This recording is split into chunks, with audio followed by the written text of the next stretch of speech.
the access to different patient pharmaceuticals. And let's see, Dr. Patt and Dr. Oftebro, I wanted to ask you about access to specific pharmaceuticals for patients and how the PBMs affect that and the choices that they are making, and how often are you how often do you see this as a problem for patients getting precisely what they need for the period of time that they need it? Thank you, Senator. And I'll say I work closely with Dr. Patton and Dr. Schleicher from Tennessee Oncology and the Community Oncology Alliance, so they're well familiar with these issues. We frequently see that PBMs and their insurance vertically integrated partnerships determine which therapies can be given first. I think a great example of that is in breast cancer, when I want to treat a patient with a class of drugs called a CDK4/6 inhibitor. There are 3 drugs that are approved on the market, and I might choose one because of very specific patient issues. One has better evidence for brain metastasis, one is not as good if the patient has diarrhea, and I'm frequently not able to make those choices based on what's best for the patient because of direction and formulary restriction on the part of the PBM. In addition to that, frequently the PBM makes preferential choices that might be more expensive for the patient. So my colleague, Miriam Atkins, who practices out of Augusta, Georgia, prescribed imatinib for her patient with GI stromal tumor. The patient out-of-pocket cost was going to be $1,500 if run through insurance because of the way that they contracted with the brand name drug. But whenever they didn't apply it to insurance, and the patient wasn't going to take their medication, they were just not going to treat their metastatic cancer.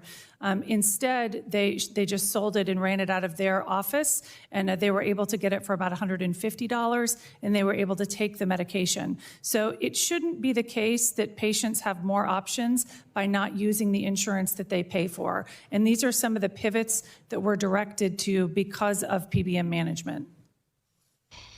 Well, thank you for that, and thank you for mentioning Tennessee Oncology and the great work that they do there. We appreciate what they do in our community. Dr. Oberstdorf?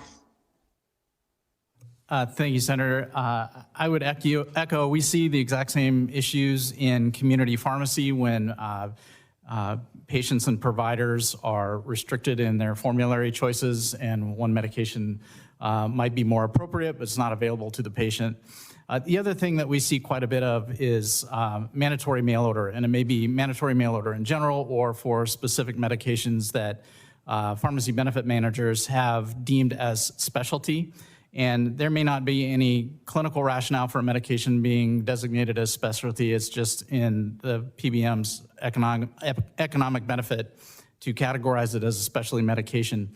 And when those medications aren't available to patients to access through the community pharmacy, that can lead to gaps in therapy.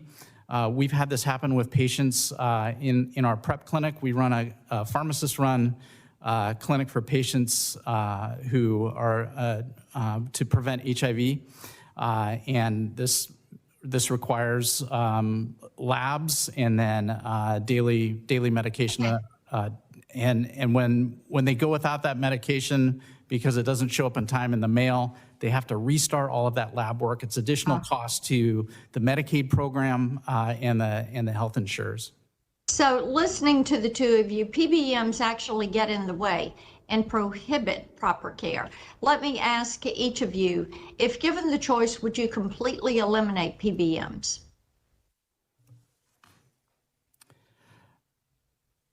I think all that we're looking for is to see that PBMs are regulated in the same way that the rest of us are as healthcare providers. They're a part of the healthcare system.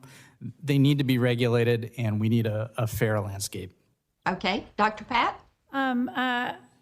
It's so tempting to say that I would completely eliminate PBMs, but the truth is I don't know that that's the right answer.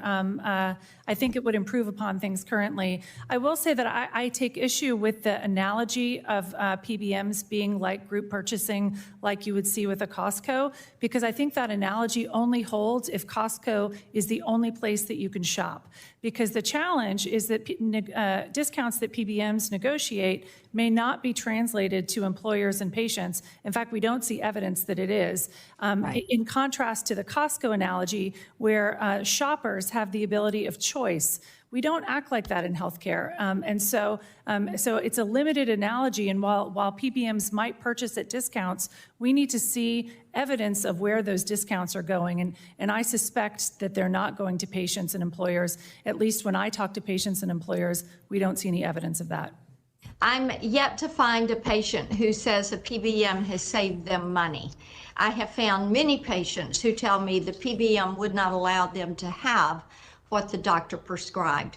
Thank you so much for being here for our hearing today. Thank you, Madam Chairman.